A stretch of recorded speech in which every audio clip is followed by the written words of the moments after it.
ನಾವು ಇವತ್ತು ದೇವರನ್ನ ನೋಡಿದೀವೋ ಇಲ್ಲೋ ಗೊತ್ತಿಲ್ಲ. ನೀವು ಯಾರಾದರೂ ನೋಡಿದ್ದೀರಾ? ನಾನಂತೂ ನೋಡಿಲ್ಲ. ನಾನು ಇವತ್ತು ನೋಡ್ತಾ ಇದ್ದೀನಿ, ನಮ್ಮ ಮಧ್ಯದಲ್ಲಿರ್ತಕ್ಕಂಥ ಒಬ್ಬರು ದೇವರು ಯಾರಪ್ಪ ಅಂತ ಹೇಳಿದ್ರೆ ಸುಶೀಲಮ್ಮ.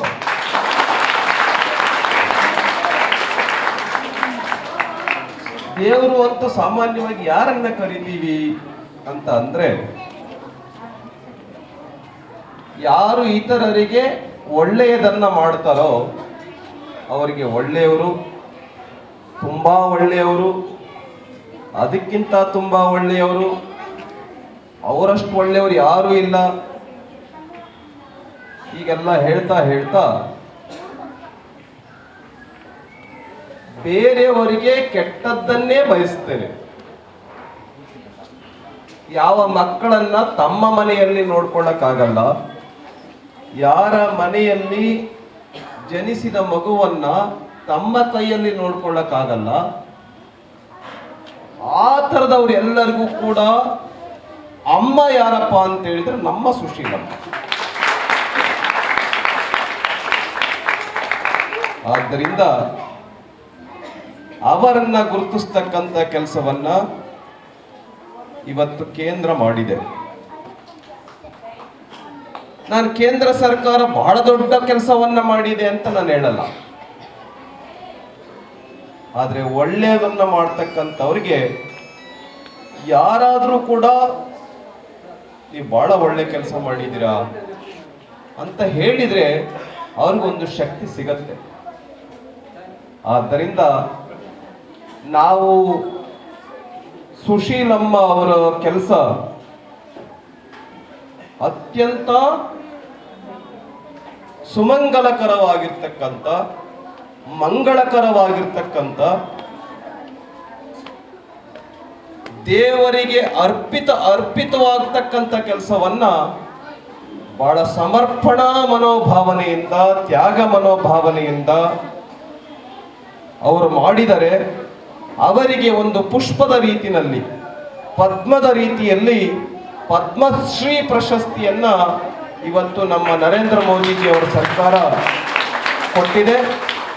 ಒಂದು ಸಾರಿ ಯಾರಿಗೆ ಸಾಧ್ಯವಾಗತ್ತೆ ಅವರೆಲ್ಲರೂ ಕೂಡ ಎದ್ದು ನಿಂತು, ಏನು ಚಪ್ಪಾಳೆ ಇಲ್ಲದೇನೆ ಎದ್ದು ನಿಂತು ಗೌರವವನ್ನು ಸಲ್ಲಿಸಬೇಕು ಅಂತೇಳಿ ನಾನು ಈ ಸಂದರ್ಭದಲ್ಲಿ ವಿನಂತಿಯನ್ನ ಮಾಡ್ತೇನೆ.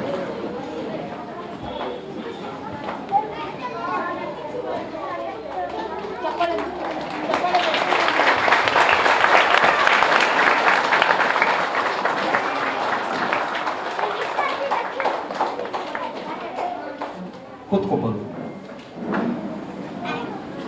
ಹೆಚ್ಚು ಸಮಯ ತೆಗೆದುಕೊಳ್ಳಕ್ಕೆ ಹೋಗೋದಿಲ್ಲ.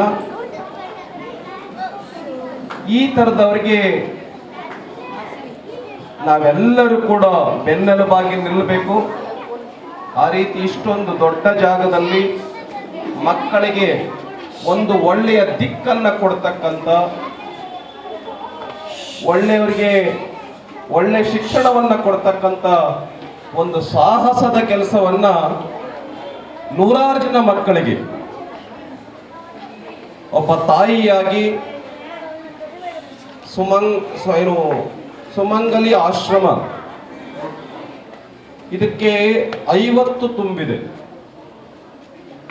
ಯಾರ್ಯಾರಿಗೆ 50 ತುಂಬತ್ತೆ ಪರವಾಗಿಲ್ಲ, ಒಂದು ಹಂತವನ್ನ ದಾಟಿದ್ರು ಅಂತೀವಿ ನಾವು. ಹಂಗೆ ಈ ಕೆಲಸ, ಈ ಒಂದು ಒಬ್ಬರನ್ನ ನೋಡ್ಕೊಳ್ಳೋದೇ ಬಹಳ ಕಷ್ಟ.